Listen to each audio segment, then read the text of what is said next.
Narito ang malalaki at makabuluhang balita ngayong araw.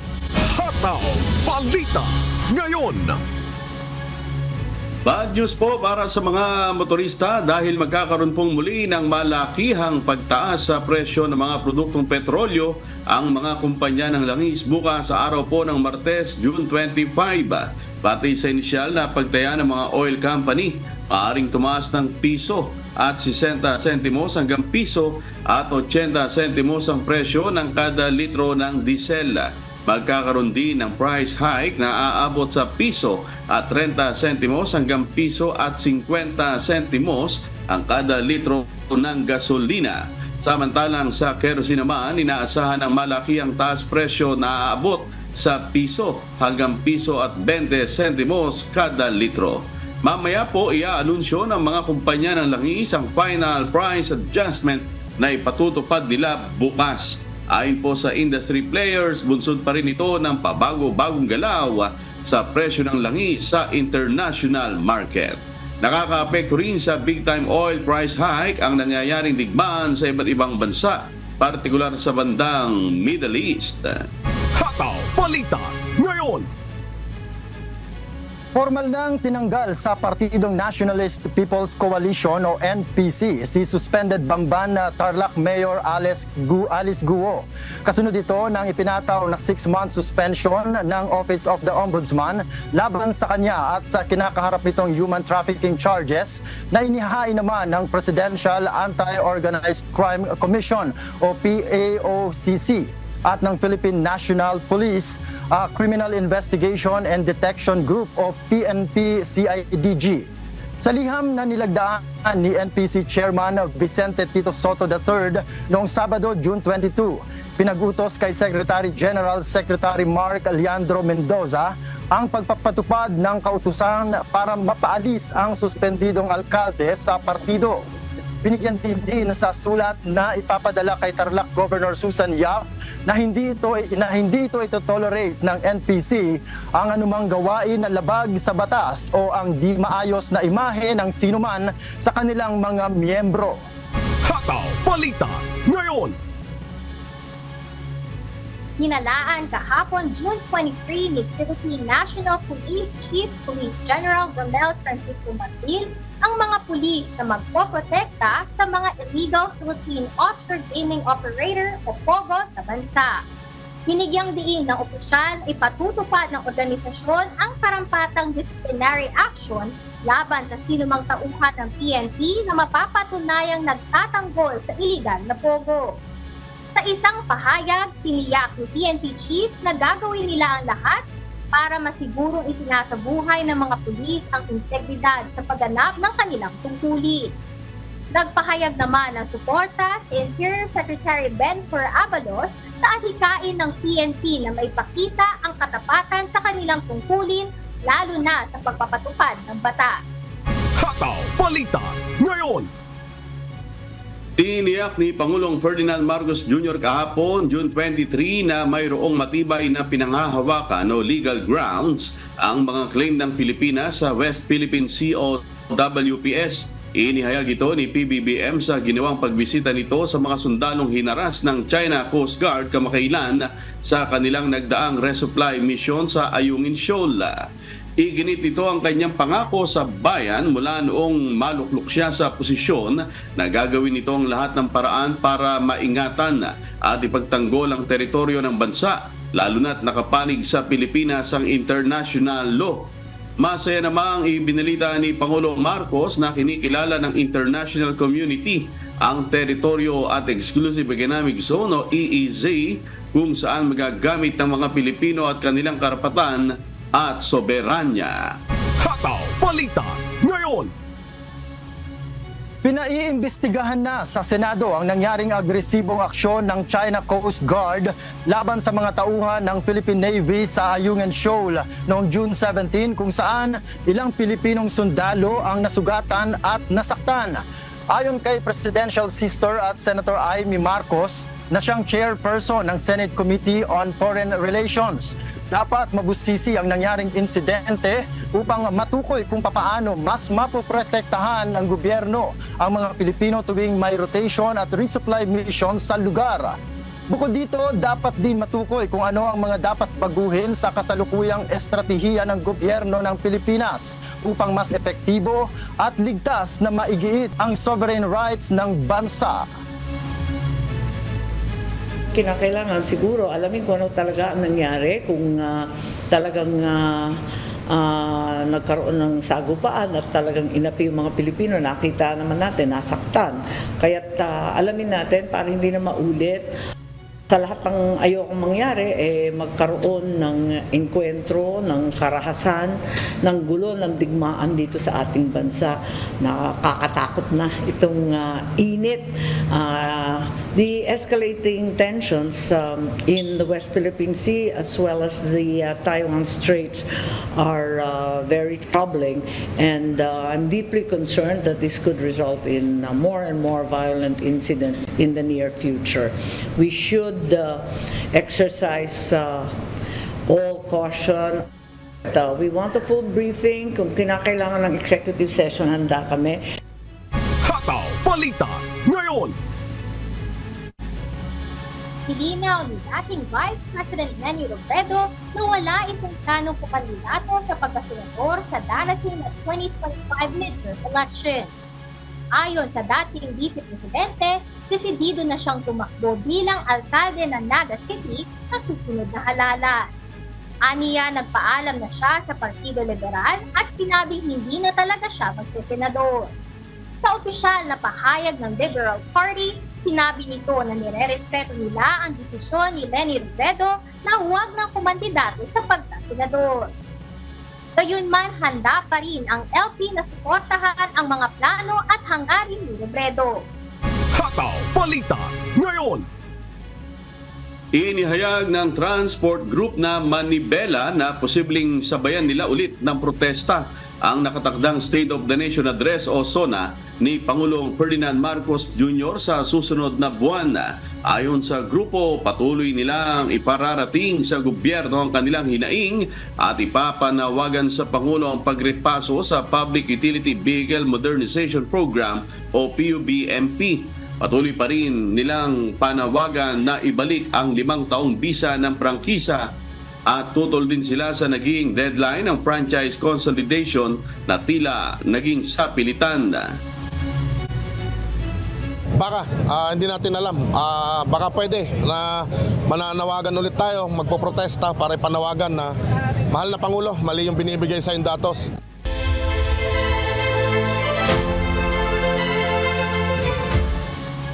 Hindi pa kinokonsidera ng National Maritime Council na isang armed attack ang nangyaring harassment ng China sa Ayungin Shoal kamakailan. Ayon sa chairman nito na si Executive Secretary Lucas Bersamin, hindi pa umano handa ang pamahalaan na ituring na gayon na ang panibagong insidente patay sa nakitang ginamit ng mga Chinese. Inihayag naman ni Presidential Assistant on Maritime Affairs Secretary Andres Centino na hindi kinukonsidera ng Maritime Council ang pag-invoke sa Mutual Defense Treaty o MDT. Hindi umano ito kinukonsidera sa naganap na pagpupulong ng National Maritime Council sa Malacanang nitong Biyernes, June 21. Sa kabila nito, ayon kay Secretary Centino, nababahala sila sa nangyaring insidente sa RORE mission sa Ayungin Shoal kung saan isang Navy ang naputulan ng daliri dahil sa pangaharas ng China. You know, this was probably a misunderstanding or an accident. We are not yet ready to classify this as an armed attack. I don't know kung yung mga nakita namin is mga bolo, axe, nothing beyond that. That has not been in. Your question about the invocation of the Mutual Defense Treaty, it has not been considered in our discussions. Hataw Balita ngayon. Tiniyak ng kampo ni suspended Bamban Tarlac Mayor Alice Guo na wala umanong balak na umalis ng Pilipinas ang alkalde.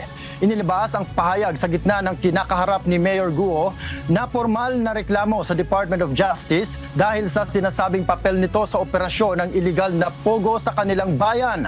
Paliwanag ng abogado ni Guo na si Attorney Stephen David, hindi aalis ng bansa ang opisyal para harapin ang reklamo. Karapatan din aniya ng DOJ na humingi ng Immigration Lookout Bulletin Order para masiguradong hindi lalabas ng bansa si Mayor Guo. Kung gusto niya umalis noon pa, wala naman siyang balak umalis. Saan naman siya pupunta? Hindi naman kailangan, hindi naman necessary. Sa amin, at least, siyempre precaution ng DOJ yan. Kung ako rin ng DOJ, gagawin ko yun. With the filing of this case in the DOJ, with the DOJ, matigil na yung trial by publicity kasi para makausad na tayo sa due process natin. Sana, pakiusap lang, huwag na tayo mag-trial by publicity. Ang hirap kasi kalaban yung internet justice Hataw Balita ngayon. Nanunsyo ni Pangulong Ferdinand Marcos Jr. ang papatupad ng libreng toll sa Manila-Cavite Expressway o Cavitex sa loob ng 30 araw. Naniniwala si PBBM na malaki ang maitutulong nito sa motorista sa gitna ng pagtaas ng presyo ng produktong petrolyo. Sinabi rin nito na malaki ang maitutulong ng mga connector road ng Cavitex upang mabawasan ang problema sa trapiko sa Metro Manila. Ang Sukat Interchange ay 1.9 kilometers expressway na magdudugtong sa Cavitex Radial Road mula Parañaque Toll Plaza hanggang Sukat Interchange. May kapasidad itong 16,000 motorists araw-araw. Layo nitong paikliin sa 10 minuto ang biyahe mula Cavitex sa area ng Seaside Road hanggang Sukat Road mula sa dating 45 minutes. Aabot sa 8,000 motorista kada araw ang mapagsisilbihan nito.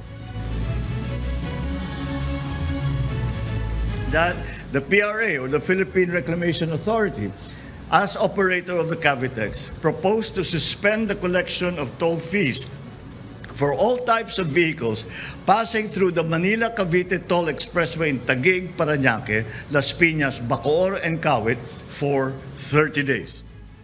So we welcome this call and thank the PRA for its initiative to help mitigate the impact of rising fuel costs to our motorists. I now count on our toll regulatory board to ensure the immediate implementation for the benefit of the riding and the transport public.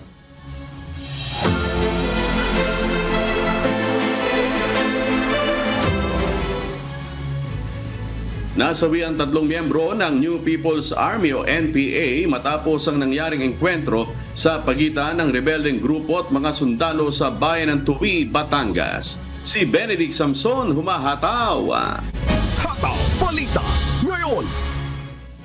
Mag-aalas 6 ang umaga nitong Linggo, June 23, nang maganap ang engkwentro sa pagitan ng 1 Squad Platoon ng 59th Infantry Battalion at nasa siyam na inina ng miyembro ng Communist Party of the Philippines, New People's Army Terrorists o CNT, na kabilang umano sa sangay ng partido sa platoon, Kawing Sub-Regional Military Area 4C, Southern Tagalog Regional Party Committee o STRPC sa Barangay Aklet, Tuwi, Batangas. Tumagal ng nasa 10 minuto ang bakbakan kung saan napaatras ang naturang rebeldeng grupo. Sa kuha ng cellphone video ng isang residente, maririnig ang palitan ng putok ng baril mula sa mga otoridad at mga NPA. 2 NPA ang nasawi kung saan nakuha ang isang M16 rifle, isang R4 rifle, isang Uzi submachine gun at isang improvised hand grenade. Bandang 6:54 AM naman na maganap ang sumunod na engkwentro sa bahagi ng Barangay Bolbok, Tuwi, Batangas, kung saan nagawang makatakas ang mga rebelde. Napatay sa naganap na bakbakan ng isang NPA kung saan nakuha ang isang Uzi submachine gun. Wala namang naiulat na casualty sa tropa ng militar sa naganap na 2 engkwentro. Ayon sa 59th Infantry Battalion, nagsagawa sila ng security patrol matapos makatanggap ng ulat mula sa mga residente dahil umano sa presensya ng armadong grupo. Dahil naman sa naganap na armed encounter, lumikas muna pansamantala ang ilang residente ng mga naturang barangay. Nagpahatid naman na pakikiramay ang 2nd Infantry Division sa pamilya ng mga nasawi. Nananawagan din sila sa ilan pang miyembro ng rebeldeng grupo na sumuko na ang mga ito pamahalaan upang mabigyan sila ng pagkakataon na mamuhay ng payapa at magkaroon ng magandang kinabukasan para sa kanilang pamilya. Benedictson, humahataw sa Balita Ngayon. Hataw Balita Ngayon. Nasa 68 kumpanya o business establishment sa Bicol ang naisyuhan na ng Notice of Violation ng Department of Trade and Industry sa Bicol. Kasunod ito ng pagkakasabat ng mga produktong hindi certified dahil sa kakulangan ng Imported Commodity Clearance o ICC mark. Si Brian Baldarahe, humahataw! Hataw Balita Ngayon. Umabot na sa 68 kumpanya o business establishment sa Bicol ang naisyuhan na ng Notice of Violation ng Department of Trade and Industry o DTI Bicol dahil sa mga paglabag kaugnay sa Product Standards Law. Batay sa pinakahuling ulat na inilabas ng DTI, mula Enero ngayong taon, pinakamaraming naisyuhan ng Notice of Violation ng ilang kumpanya sa probinsya ng Albay at Sorsogon, kung saan umabot sa 15 ang mga nakitang lumabag, 11 sa Camarines Sur, 10 sa Camarines Norte, 9 sa Masbate at 8 sa Catanduanes. Ilan sa mga nadiskubring mga paglabag ng mga ito ay ang pagbebenta ng uncertified products dahil sa kakulangan nito ng Imported Commodity Clearance o ICC mark. Bunsod nito, iba't ibang mga produkto na ang nakumpiska na ng DTI Bicol simula ng pinaigting nito ang kampanya laban sa mga nagtitinda ng substandard at uncertified products. Ilan dito ay mga appliances sa bahay gaya ng electric fans, hand blender, coffee maker at iba pang mga kagamitan sa bahay.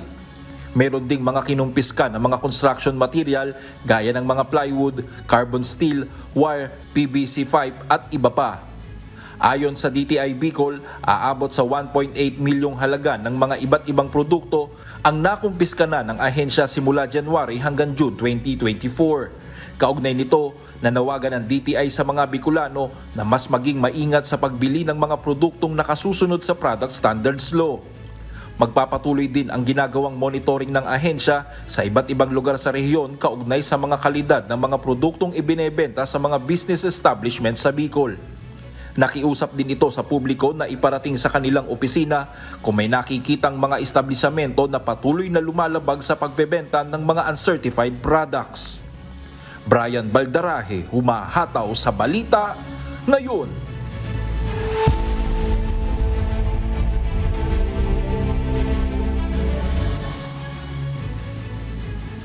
Sa Busan, South Korea ang nuclear-powered aircraft carrier ng Estados Unidos na USS Theodore Roosevelt noong Sabado. Kaugnay ito sa ginawang paghahanda para sa nakatakdang pagsasagawa ng South Korea, Japan at Estados Unidos ng unang trilateral naval exercises bilang tugon sa pagpapalakas ng kasunduang militar ng North Korea at Russia. Ito ang humahataw na balita ni Amiel Pascual. Hataw Balita Ngayon.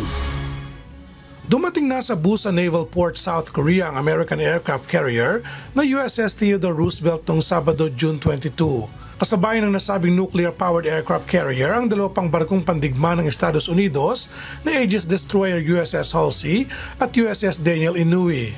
Itinuturing na pagpapakita ng lakas ang pagdating ng mga barkong pandigma ng Amerika laban sa banta ng military cooperation ng North Korea at Russia. Magsasagawa ng trilateral talk at security cooperation ang United States, South Korea at Japan ngayong buwan at ang kauna-unahang multi-domain exercise bilang tugon sa banta ng North Korea. Sa ilalim ng kasunduan, magsasagawa ang tatlong bansa ng air, maritime, underwater at cyber exercise. Kasabay ito ng ginagawang pagpapalakas na ugnayan ng North Korea at Russia matapos ang nag-mutual defense agreement ni North Korean leader Kim Jong-un at Russian President Vladimir Putin sa Pyongyang noong nakaraang linggo. Sa pahayag ni South Korean Brigadier General Lee Jae-suk, patuloy na itataguyod ng ROK-US Alliance ang peace at stability sa Korean Peninsula at sa rehiyon. Dagdag pa nito, anumang provokasyon ng North Korea ay kaagad umanong parurusahan ng South Korean military. Amiel Pascual, humahataw sa Balita Ngayon. Hataw Balita Ngayon. Naging pinakamahalagang kumpanya sa buong mundo ang Nvidia dahil sa demand sa artificial intelligence o AI. Humaharap ang TikTok naman sa bagong pressure mula sa United States dahil sa mga ligasyon ukol sa child privacy. Samantala, magbubukas ang Netflix ng malalaking venues na may experiences at tindahan na nakatema sa kanilang mga palabas. Sa United Kingdom, bumaba naman ang inflation ng hanggang 2% target rate ng Bank of England sa kauna-unahang pagkakataon sa loob ng halos 3 taon. Ito humahataw na balita ni Noni Ramos. Hataw Balita ngayon. Tinalo na ng Nvidia ang Microsoft at natanghal na bilang pinakamahalaga na kumpanya sa buong mundo. Ang pagtaas ng market value ng Nvidia ay dulot ng lumalaking demand para sa artificial intelligence at mga chips na kailangan dito. Dominado ng Nvidia ang AI chip market at nakikinabang sila sa matinding kompetisyon sa pagitan ng mga higanteng teknolohiya tulad ng Microsoft, Google at Apple. Kahit may ilang alalahanin ukol sa valuation nito, naniniwala ang mga investor na patuloy na lalago ang kita ng Nvidia. Samantala, ang TikTok ay muling humaharap sa bagong pressure sa US mula sa mga alegasyon ng paglabag sa batas tungkol sa privacy ng mga bata. Ang US Federal Trade Commission o FTC ay nagbigay ng reklamo laban sa TikTok at sa kanilang parent company na ByteDance sa Department of Justice. Nakasaad sa reklamo ang posibleng paglabag ng TikTok sa mga batas na nagpoprotekta sa mga bata. Patuloy pa ang investigasyon at mga legal na hamon na kakaharapin ng TikTok sa US. Sa ibang mga balita naman, magbubukas ang Netflix ng 2 malalaking venue na may experience at tindahan na nakatema sa kanilang mga palabas. Ang mga Netflix houses na ito ay matatagpuan sa Dallas at sa lugar malapit sa Philadelphia. Magbibigay ito ng pagkakataon sa mga tagahanga na maramdaman ang kanilang paboritong shows. Magkakaroon din ng themed gift shops, restaurants at mga events na may kaugnayan sa mga sikat na serye ng Netflix. Ang mga venue na ito ay naasahang bubuksan sa 2025. Bumaba na ngayon ang inflation sa UK hanggang sa 2% target rate ng Bank of England. Ito ang unang pagkakataon sa loob ng halos 3 taon na naabot nila ang target na ito. Ang pagbaba ng inflation ay dahil sa pagbaba ng presyo ng mga pagkain. Ito ay isang positibong pag-unlad sa ekonomiya, ngunit ang mga ekonomista ay nagpapahiwatig ng pag-iingat sa pagputol ng mga interest rate dahil sa pagbawas ng presyo at pagtaas ng sahod.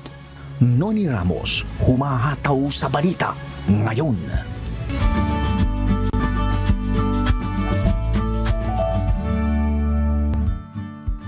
Alamin ang magiging lagay ng panahon sa iba't ibang bahagi ng bansa ngayong araw ng Lunes. Panoorin po natin ang update mula sa Philippine Weather Bureau, Pag-asa.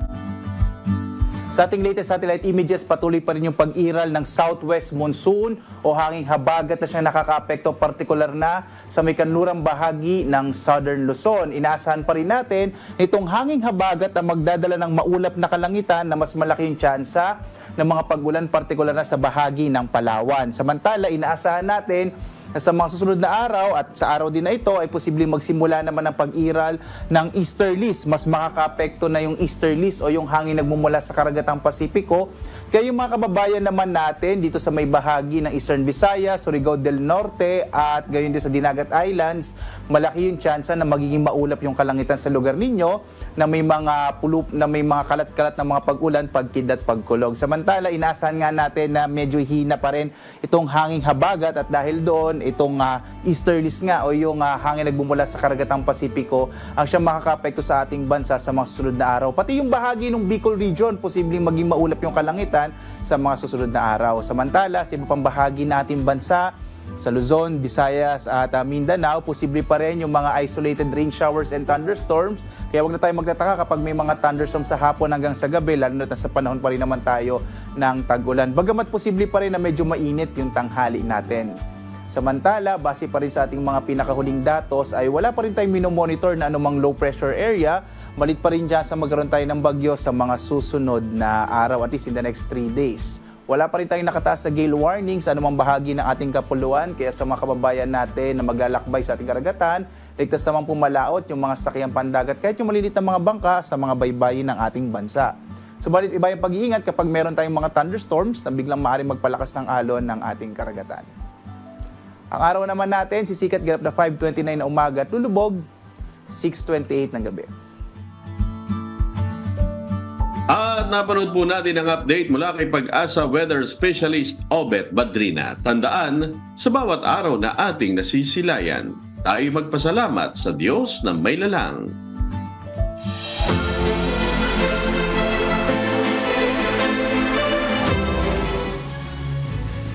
Pinaigting pa ng National Meat Inspection Service o NMIS Region 5 sa Kabikulan ang pag-iinspeksyon sa mga karneng ibinibenta sa mga pamilihan.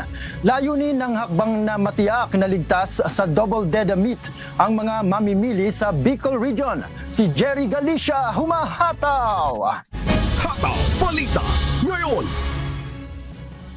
Nakikipag-ugnayan na ang National Meat Inspection Service o NMIS sa mga local government unit kaugnay ng pagsasagawa ng meat inspection at post-production flow ng livestock at mga karne sa Kabikulan.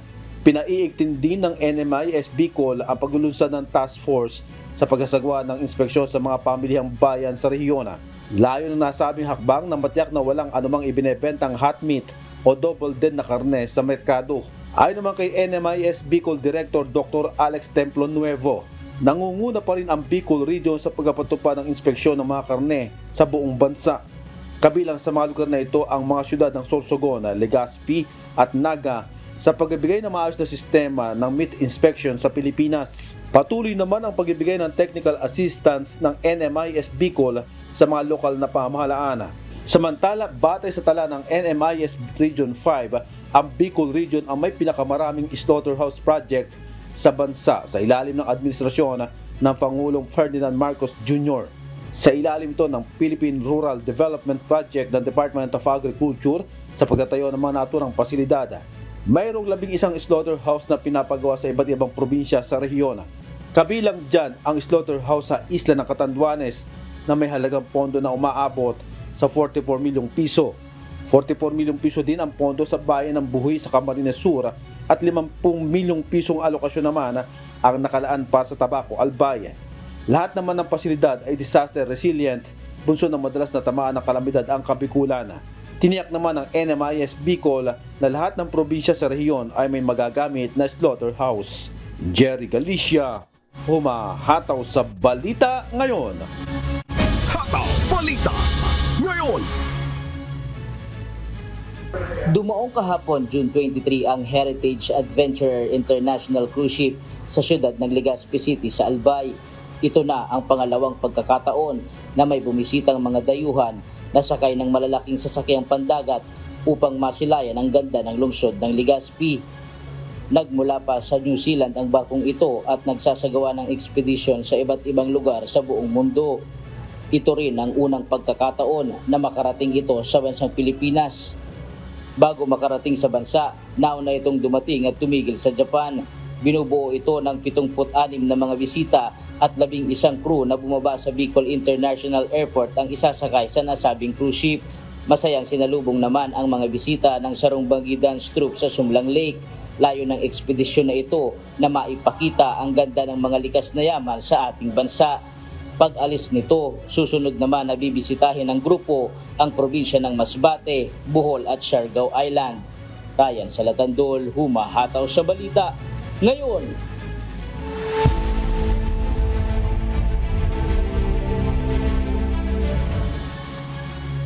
Kinailangang i-lockdown ng pinakamalaking shopping center sa Adelaide, South Australia dahil sa sagupaan ng dalawang grupo ng kabataan sa food court ng establishmento. Nakita naman sa CCTV footage na may dalang armas ang mga kabataang sangkot sa insidente. Itong humahataw na balita ni Danny Delieva. Hataw Balita ngayon! Inilockdown kahapon, June 23, ang Westfield Marion Shopping Center sa Adelaide, South Australia. Ilang minuto bago mag-alas 3 ng hapon, dalawang grupo ng mga kabataan ang sinasabing nagsagupaan sa food court ng pinakamalaking shopping center sa syudad. Ayon kay South Australia Police Assistant Commissioner Scott Duval, makikita sa CCTV footage na may dalang extendable batons ang ilang kabataang sangkot sa insidente at posibleng mayroon ding kutsilyo. Bunsod nito, inactivate ng Westfield Marion ang audible alert and evacuation alarm hudyat upang mag-lockdown ang shopping center. This afternoon at 2:52 p.m, South Australia Police received reports of a fight between youth in the food court. At that time we had information that the fight involved 3 of those offenders, some of them armed with expandable batons. Police responded, and by the time police had got to the centre, Westfield had enacted their emergency procedures, and they were following their procedures that take place during the information and the incident that they had and they were dealing with. Ayon pa kay Assistant Commissioner Dubal, hindi maituturing na random attack ang pangyayari dahil mukhang magkakilala ang mga nag-away at walang ibang taong pinuntirya. Subalit patuloy itong iniimbestigahan ng pulisya upang kilalanin ang mga kasama sa sagupaan. Hindi nagtagumpay ang Special Tasks and Rescue Group o STAR Group na madakip ang mga kabataan. Ligtas na nailabas mula sa shopping center ang shoppers at center goers na nakulong dahil sa lockdown. Walang nasaktan sa nagsagupaang grupo ng kabataan, subalit isang 77 taong gulang na babae ang nagka-fracture habang ini-evacuate, gayon din ang isang 14 anyos na batang babae. Inaasahang magbubukas ang shopping center ngayong araw, June 24.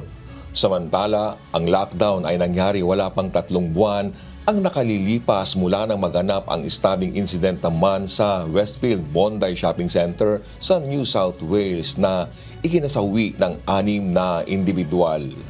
Danny De Lieva, humahataw sa balita ngayon. Hataw Balita ngayon. Isang matagumpay na golf tournament ang idinaos ng Filipino community sa Malaysia bilang bahagi ng pagdiriwang ng ika-26 na Araw ng Kalayaan ng Pilipinas. Hindi lamang nagbigay ng kasiyahan ang nasabing event, kundi nagkaroon din ng layuning makapagbigay suporta sa mga kawang-gawang Pilipino sa nasabing bansa. Ito ang humahataw na balita ni Joanna Besona. Hataw Balita ngayon. Naging matagumpay ang golf tournament na inorganisa ng Adobo Group, isang Filipino community sa Malaysia bilang bahagi ng pagdiriwang ng Araw ng Kalayaan ng Pilipinas. Layon ng naturang okasyon na hindi lamang magbigay kasiyahan, kundi pati na rin ang magbigay suporta sa mga kawang-gawang Pilipino. Ayon sa first chairman nito na si Reniboy Borja Bautista, nais ipakita ng grupo ang pagkakaibigan at kabutihang loob ng mga Pilipino kahit na sila'y nasa ibang bansa. Hindi lamang mga Pilipino ang mga kalahok, kundi pati mga lokal na Malaysians at iba pang mga nasyonalidad. We are inspired by friendship because Filipinos are naturally friendly people, so that's why other countries here in Malaysia, other expats, observe them and enjoy their joining us right now. It's increasing, so it's inspire us with our group is getting bigger and our name become more known in entire Malaysia. Bukod sa kasiyahan, mayroon ding charitable purpose ang nasabing torneo. Ilalaan ang bahagi ng kita mula sa aktibidad sa CSR, isang charitable organization sa Malaysia na tumututok sa edukasyon at kapakanan ng komunidad. Ipapamahagi rin ang ilan sa mga kita sa mga miyembro ng komunidad na nangangailangan ng pinansyal na tulong. We actually give a part of our proceeds to CSR. So for this year, we are focusing it on one of our members. His kid got a very rare disease and was in the ICU for 3 to 4 weeks. We also do various CSR activities all throughout Malaysia. For the past 2-3 years, we've been giving to various NGOs, helping out the community as well. Sinalihan ng maraming Filipino expatriates ang nasabing torneo, kabilang ang mga kinatawan mula sa Philippine Embassy. Inaasahan din ng grupo na magdaraos pa ng mga sumusunod na aktibidad ang grupo bago matapos ang taon. Isa sa mga opisyal na grupo ang nagsabi na ang golf sa Malaysia ay hindi kasing mahal ng iniisip ng karamihan. Hinihikayat pa niya ang lahat na subukan ng sport na ito, lalo na sa Malaysia kung saan abot kaya ang paglalaro ng golf. Gusto mong maglaro, di ba? If you want to play, why not? Here in Malaysia is not that expensive actually. It's not really expensive like what people are saying that in Philippines, you can only play when you're rich. But in Malaysia, no. Kasi affordable talaga. Dagdag pa ng chairman, layunin ng grupo na palawakin ng kanilang komunidad at ipakita ang pagmamahal nila sa golf kasabay ng pagpapalaganap ng karangalan ng pagiging Pilipino sa ibang bansa. Marami sa mga kalahok ang matagal nang naninirahan kasama ang kanilang pamilya sa bansang Malaysia na itinuturing na nilang pangalawang tahanan. Sa kabila ng pagiging malayo sa sariling bayan, patuloy nilang ipinagmamalaki ang pagiging Pilipino na taglayang natural na galing sa sports at ang mabuting pakikipag-ugnayan sa mga kapwa Pilipino, pati na rin sa Malaysians at iba pang mga lahi. Joanna Bisonia, humahataw sa balita ngayon.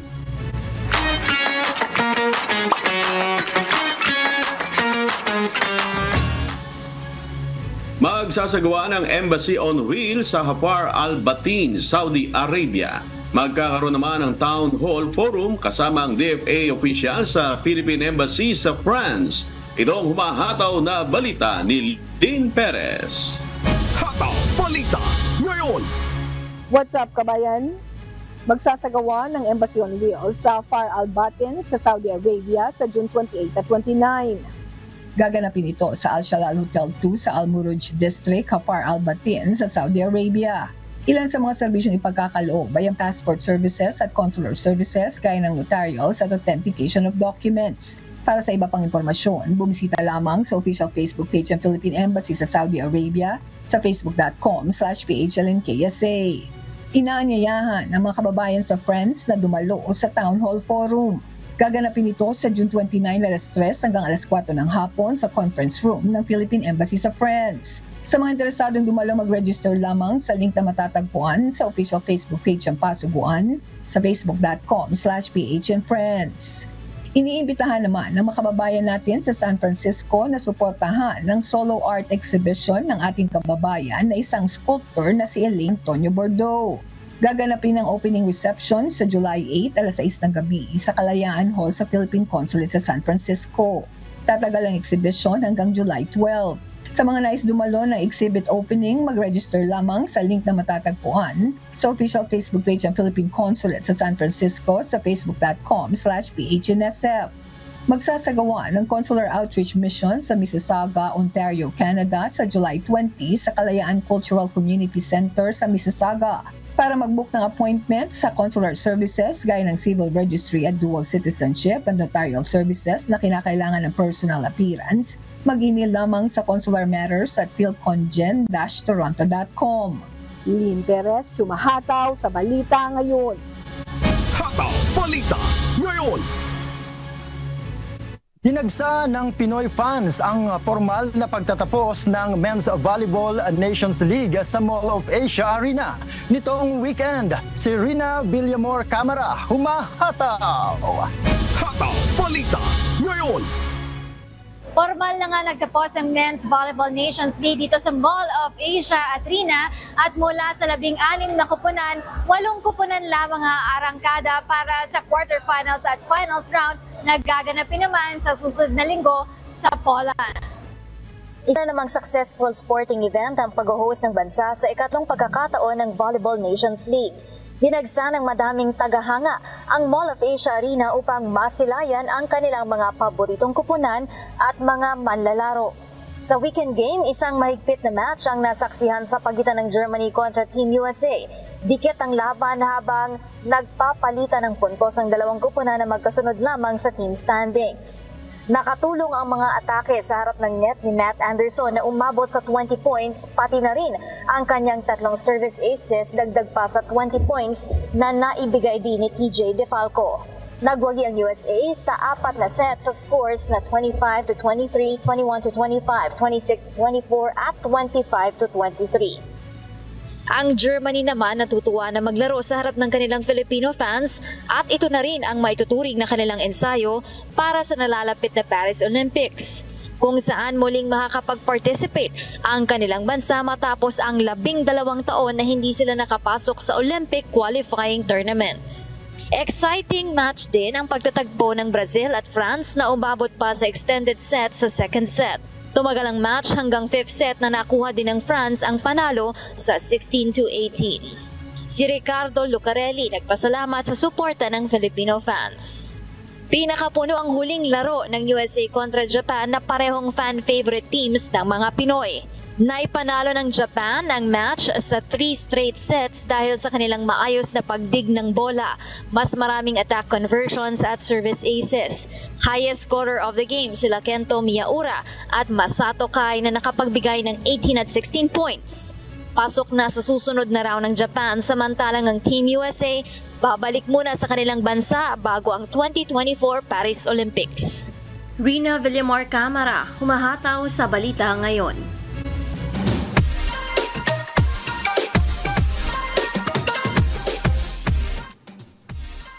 Ito na ang hindi natin makalilimutan ang pinakaabangan nating lahat. Noel, pwede bang bumate? Pwede! Narito ang pagbati ng ating kababayan. Sa mga mag-anak sa Philippines, hello, we miss you, see you soon. Yung mga taga-Alabat, Quezon, hello, andito ako sa Unity TV. Sa mga kababayan ko po sa Baguio at Bontoc, hello everyone.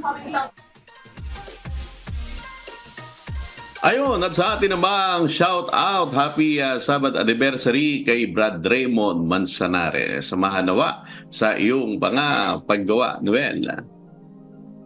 Yun, at sa akin namang shoutout, syempre binabati ko si Millie Espanya, kay Nancy Ribidad, ganoon din kay Filipina Jaen, kay Lilibet Antonio, kay Brad Egbert and Sis Mina Anisiete, sa lahat ng mga kapatid natin sa Red Deer, Grand Prairie and Fort Mac, Edmonton, sa Vancouver at Calgary, at sa lahat ng mga nakiisa sa Sports Fest na ginaganap sa Zone 1 ng Edmonton o ng Alberta. Salamat sa Diyos at congratulations sa inyong lahat. Kayo iwagi. Ayun, Abby.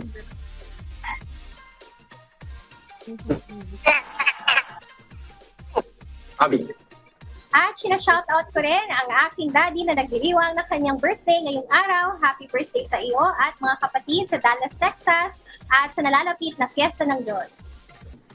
Erwin?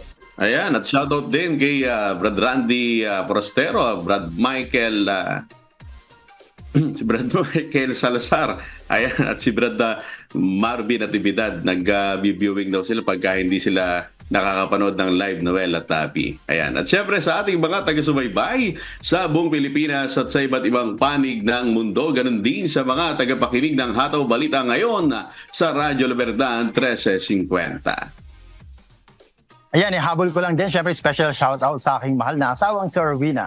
At yan, sa nagpapatuloy po, inaanyayahan po tayo, sa lahat ay inaanyayahan tayo sa nagpapatuloy na mass indoctrination ng MCGI Day number 6 na po tayo, mamayang 7 p.m. Philippine Time sa official MCGI social media accounts. Kabilang ang MCGI channel, ang official YouTube channel ng Members Church of God International.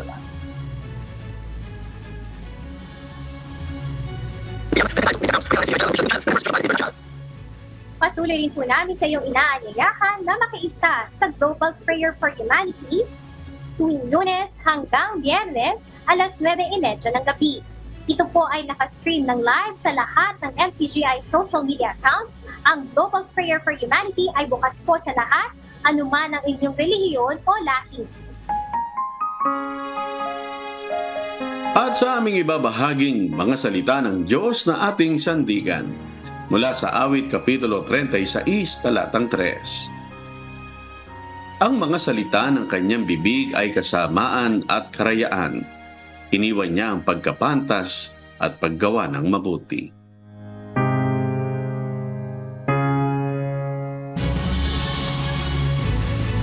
At yan po ang mga humahataw na balita ngayong umaga ng Lunes, ika-24 sa buwan ng Hunyo 2024. Sa ngalan po ng lahat ng bumubuo ng UNTV News and Rescue, UNTV Radyo Libertad 1350 at ng ating mga correspondent mula Luzon, Visayas at Mindanao. Mula po rito sa Pilipinas, ako po ang inyong amigo Sherwin Pulubong. At yan po ang mga humahataw na balita sa iba't ibang panig ng mundo ngayong Monday morning, June 24, 2024. At mula rito sa Red Deer, Alberta, ako po si Noel Poliarco.